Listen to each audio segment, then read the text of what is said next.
Okay, let's shift gears and bring on board our guest on the show, Pankaj Pathak. He's the fund manager at Fixed Income Quantum AMC. Pankaj, hi, thank you so much for taking time out to chat with us.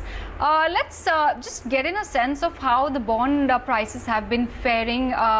Investors are increasingly flocking towards safe haven assets, yes, but how do you see the entire bond market shaping up over the medium term? In the last few weeks, there has been a lot of development for the bond market. As government has opened their cards, they have posted their 20 trillion plan that fiscal, or you can say that fiscal and monetary combined. But it seems that bond market has not reacted to that. One big reason for not reacting is there is a big hope in the market that major part of this additional borrowing, as government has already announced that 4.2 trillion they are borrowing more in this year, this will be absorbed by the Reserve Bank, either through OMOs or maybe bidding in auction. So, but till now we have not seen any announcement, or RBI has not opened up on how they're going to intervene in the bond market. So there is a lot of uncertainty as of now, even on the states front, because many of the states are spending a lot on health and even giving some welfare measures for their citizens. So they are spending a lot. At some point, they also have to hit the bond market. Maybe part of this spending they'll manage by cutting their capital expenditure, but still, I think that hole is huge, and they have to come to bond market at some time. So these things will continue to create pressure on the bond market in near term, or we can say in the medium term. While we do see a scope for rate cuts, so that's also a positive thing which can offset some of these pressures. All in all, I think it would be a range bound kind of trajectory for the bond yields in near to medium term. One big reason for that, the economy cannot tolerate very high interest rate at this moment, and that's one big factor why RBI has been intervening in the bond market, or easing policy rates, fueling liquidity, everything for the last 1.5 years. So I think they will continue doing this, and that will put a kind of cap on at least on the sovereigns.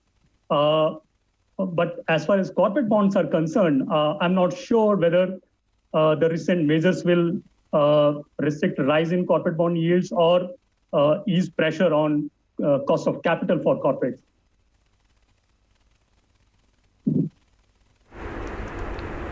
Pankaj, let's talk about the recent development as well. We saw yesterday the government bonds ending higher on expectations that the RBI will take monetary measures to ease concerns over the large supply of dated securities. Market participants, well, we know what they're expecting when the MPC meet happens next month. What is your sense on that? So, see, this crisis has been very different. So we have a hit on both the sides, supply side and the demand side. So when I look at the supply side, it seems to me that it can cause a lot of inflation. Many of the industries are facing labor shortage. Some of the feedback from logistic companies, the truckers, they are not finding drivers. So they are paying upfront bonus to drivers or paying a much higher salary to them. So these things indicate that inflation, there would be some supply side inflation, mostly in urban pockets. But on the rural segment, if you look at the income loss, even with all the government spending on Narega or giving free food and all of the stuff, there is a huge income loss, and that will create a lower demand whenever this lockdown is lifted. So I think there is a push-pull factor on the inflation front, but all in all, given the scale of demand losses and the people who migrated back to their villages, it seems to me that we will have a disinflationary pressure in the economy, and that will give some leeway to RBI to cut more. So in this policy, I am expecting a rate cut. I think Governor Das was kind of explicit in the last press conference where he mentioned that he has scope to cut more. So maybe another 50 to 75 basis points of cut in the June policy.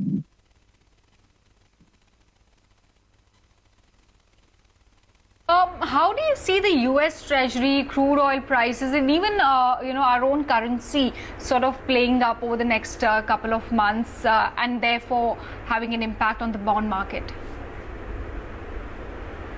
In US and in fact in all other developed markets, everywhere central banks have been very accommodative, and they have contained their bond yield despite all the fiscal packages. They have contained their bond yields from rising.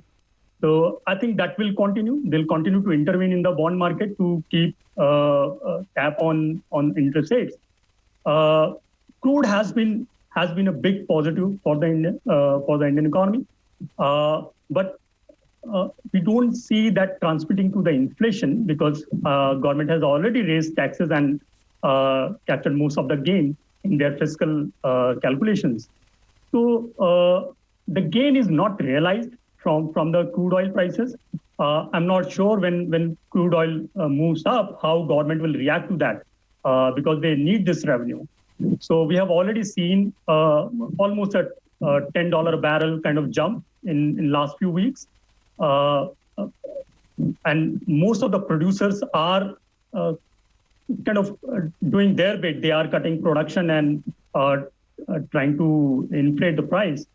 So there are a lot of things happening on the crude front, but all in all, it's safe to assume that it will remain at slightly benign level compared to what we had last year. So this $30, $35, this looks kind of reasonable to me. But again, that gain is not realized. It's passed on to fiscal, and it will for the government to decide how they're going to spend it and what kind of impact it will have on their spending power. On the currency front, we have seen that INR has been resilient in last many years, in fact, but especially in this crisis where most of the emerging markets are sold off. Now, one of the reason is we are FX reserves. So we have a huge FX reserve, and that's kind of giving some comfort to investor community and to other asset allocators on INR. So I think that will continue. We have already seen much of outflow happening on the foreign portfolio front, and maybe we'll see more. But I don't see INR depreciating significantly from current levels. But yes, there could be slight depreciation just based on repricing. We have seen that happening without volume when many of the emerging markets sell off. INR also get repriced, so that can happen. But nothing like 2013 or like. Yeah.